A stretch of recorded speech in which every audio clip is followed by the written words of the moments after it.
How to activate your Natwest card. Activating your Natwest card is a straightforward process, and here is how you can do it. First of all, open any preferred web browser on your PC or desktop. Now, once you're inside any web browser, in the search address bar, search for the Natwest. Then, tap on the official website visual there of the Natwest. Once you tap on the first web address there, then you'll be navigated to the Natwest official website. Now here you can see login option available in the top right corner of your screen. Tap on it and navigate to the login section.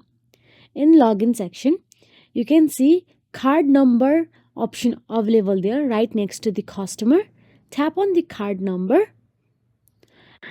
Now all you have to do is enter your card number and tap on the continue option available there. So all you have to do is new saving account cards are typically pre-activated upon receipt. However, if you have received a replacement card and PIN, you will need to activate it through online banking. If you encounter any issues during the activation process or need further assistance, you can simply contact Natwest customer support or visit your nearest branch. So that is it. If you found this video helpful, please like, share and subscribe, and thank you so much for watching.